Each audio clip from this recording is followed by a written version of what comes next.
Hi everyone, welcome to just showbiz. आज के इस एक्सक्लूसिव सेगमेंट में हम बात करने वाले हैं शो कुंडली भाग्य के ऋषभ लूथरा यानी कि मानत जौहरा से, जो फिलहाल शो नागिन में नजर आ रहे हैं। तो आइए सुने मानत के साथ हुई पूरी बातचीत। Congrats on doing a continuously good job in the show. Thank you, Anilji. Thank you so very much. So like, आपको क्या लगता है कि आपके किरदार में क्या खास बात है कि it keeps coming back with a bang? See, it's rather than taking the credit of the show that I am doing job, it's being written well. Okay. I think what we are, whether any gets shows made, show को बनाते तो makers हैं, correct है, पर उसको चलाती audience है। Correct है। मैं सिर्फ अपना किरदार करता हूँ, मुझे दिया जाता है काम करने के लिए, सीन दिए जाते हैं, मैं उनको if you actually ask the question before the question before the question before the question, the wholesome credit is the audience's credit. I don't want to take that. Okay. So it's the audience, and I'm not trying to be humble about it. Okay. I'm saying it with humility. I'm saying it with the fact. Okay. So audience likes it. We are nobody. If tomorrow audience stop liking me, will they like me? Will they like my character? Or will they write my character? No, they will not write my character. Correct है. So it's as simple as that. I think I give the ultimate credit to the audience. They like it. They decide who they want to see. So yeah. बस पर means like जब आप कोई particular किरदार कोई long वक्त के लिए खेलते हो, आप वो किरदार को इंटरनलाइज भी कर लेते हो, तो फिर उसमें then how much easier it becomes for you to add your own self to character. See, it depends on scene to scene. Okay. It's not.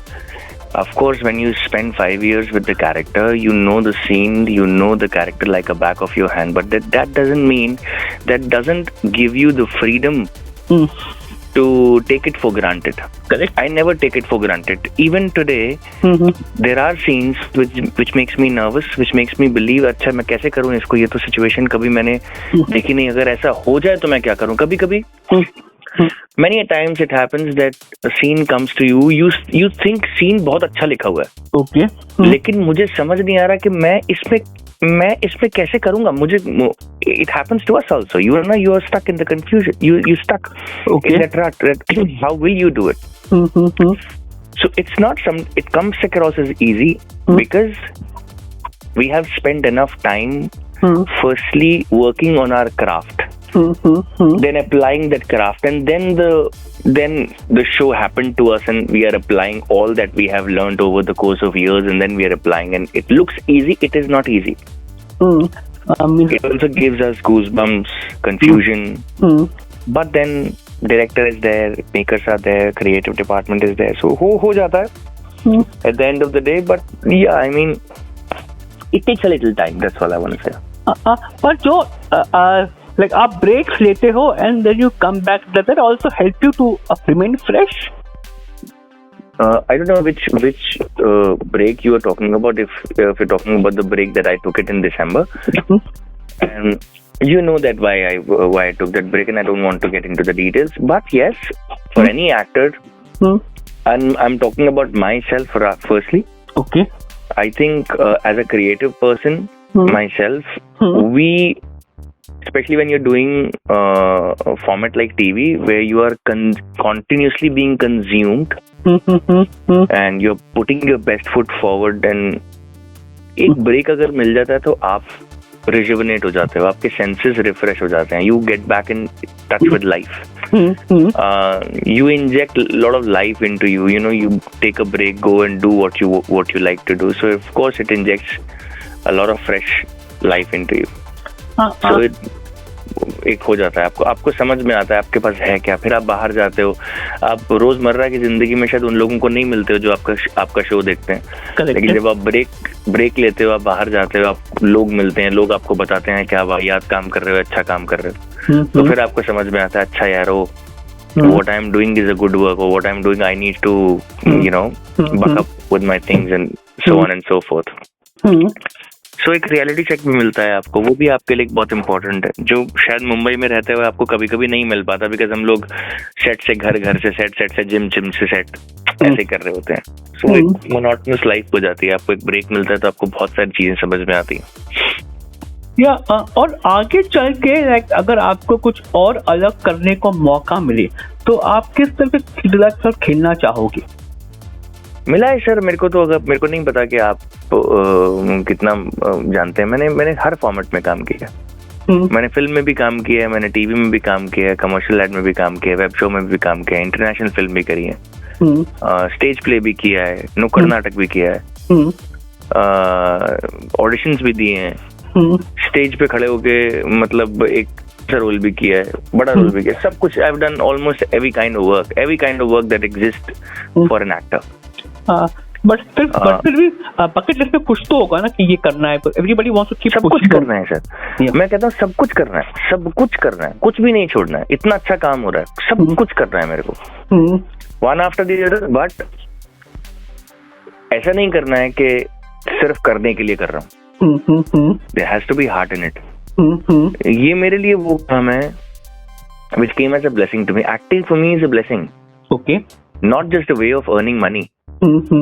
Because it has given me the reality of life. You know, मेरे को जिंदगी के मायने समझ में आया, जिंदगी का तजुर्बा मुझे एक्टिंग से समझ में आया। Okay. एक्टिंग में मुझे सिर्फ नाम और शोहरत नहीं दी, एक्टिंग ने मुझे एक समझ दी जिंदगी को जीने की, रिश्तों की, जिंदगी की बारीकियों की, मोटिवेट भी किया और मेहनत करना सिखाया, लोगों के टच में सिखाया, हर चीज सिखाई, हर चीज सिखाई। तो एक्टिंग मेरे लिए सिर्फ एक पैसा कमाने का जरिया नहीं है, वो तो मैं अपने फादर के बिजनेस में भी कमा लेता। इतने आजकल मुझे लगता है पैसा कमाना बहुत बड़ी बात नहीं रह गई है।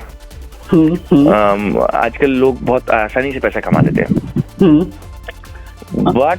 But when you are doing what you love and you are good at it, that's a high. I worked for it. I'm very happy that all my formative years I worked very hard for my craft. Okay. Yeah. So means like एक often point आता है ना कि ये show मैंने बहुत साल कर लिया, so sometimes the saturation point भी तो आती होगी, तो breaks में that also kind of helps you out, but then the saturation point का भी कभी इंटर डिस्कशन भी तो होता होगा ना। सर और क्या है, मैं आपको बताऊं, सब कुछ होता है सर। ये ना बहुत वैसी वाली बात है, ये बहुत डिटेल वाली बात है और ना बड़ी सब्जेक्टिव चीज है ये। Okay. आप मैं आपको बताता हूँ, मैं एक्टर का नाम नहीं लूंगा, मैं ऐसे एक एक्टर को मिला, उन्होंने मुझे बोला यार कैसे तुम इतने सालों से कर पा रहे हो यार ये। मैं तो मतलब कुछ टाइम में किया और मैं बोर हो गया यार, मतलब मुझे it's heads off to you guys are doing it for 5 years। Correct. Genuinely मैं आपको बताऊं, मैं बोर नहीं होता हूँ, touch wood, by the grace of God मैं बोर नहीं होता हूँ। ओके। मुझे मजा आता है। मैं आज भी 9 बजे के कॉल टाइम में 9 बजे पहुंच जाता हूँ, 9:30 बजे तैयार होकर 9:45 बजे मैं फर्स्ट टिक दे देता हूँ, और मेरा प्रोडक्शन आज भी मेरा फर्स्ट टिक मेरे लगाते हैं। क्यों? उनको पता है टाइम पे आ जाएगा ये। करेक्ट। इन 5 सालों में अगर आप प्रोडक्शन को फोन करके पूछोगे, आप तो जानते हैं सबको, आप सब पूछोगे कि मन्नत कभी लेट हुआ है सेट पे? मैं लेट नहीं हुआ कभी सेट पे, अपने कारण। हाँ, ट्रैफिक में फंस गया हूँ, वो एक अलग बात है, 1-2 बारी, अदरवाइज मैं नहीं रुकता हूँ। क्योंकि मेरे को, और जब तक आपको मजा नहीं आ रहा होगा ना सर, करेक्ट, आप अपने काम के लिए लेट हो जाओगे। करेक्ट। आप बहाना ढूंढ लोगे, और अगर आपको प्यार है ना अपने काम से, आप झक भरा के अपने काम पे जाओगे, टाइम पे पहुंचोगे। एग्जैक्टली, वो तो है इंटरनल फीलिंग। तो मुझे तो ये बहुत बड़ी बात लगती है, सिर्फ कहने की बात है। मैं अभी दिल्ली में हूँ और मेरी मदर हॉस्पिटलाइज थी और मैं वहां पे आया हुआ था, और मैं देख रहा था कि लोग किस तरीके से पहचान रहे थे प्रोफेसर को भी। मैं नागिन में कैरेक्टर कर रहा हूँ, प्रोफेसर बहुत छोटा कैरेक्टर है। ओके। मैं कर रहा हूँ क्योंकि मेरे को पसंद था, मुझे करना था। मैम ने मुझे बोला, मैम ने मुझे बोला कि करो, तो मैं कर रहा हूँ। मैं देख रहा हूँ कि प्रोफेसर को भी इतना प्यार दिया जा रहा है। ओके। और मुझे लगा कि यार क्या जबरदस्त रीच है ऐसे लोगों की भी। मतलब ऐसे अगर आप एक छोटा कैरेक्टर भी शिद्दत से अगर करते हो, उसके अंदर आप जरा भी सेंसिबिलिटी डाल देते हो, करेक्ट है, तो लोगों को वो भी अच्छा लगता है। क्यों? क्योंकि वो आपकी सेंसिबिलिटी से आया हुआ है। मैं बस यही सोचता हूँ कि जो मैंने परफॉर्मेंस दिया अभी, जो मैंने अभी टेक दिया, क्या ये सेंसिबल है? क्या मैं ये देखूंगा करेक्ट। जब मेरे को अंदर से आवाज आती है ना, हाँ मैं देखूंगा, ये मैं देख लूंगा, अगर कोई और एक्टर अगर यही करेगा तो मैं देख लूंगा, तो मुझे लगता है वो ठीक है, फिर किसी को अच्छा लगे या ना लगे। करेक्ट। हाँ। और मोर ऑफन देन नॉट मेरे को अगर लगता है, मैं कन्विंस हो जाता हूँ, तो मुझे लगता है कि मैं सबको कन्विंस कर दूंगा। एब्सोल्युटली। कूल है। ठीक है, चल then bro, thanks a lot, nice talking to.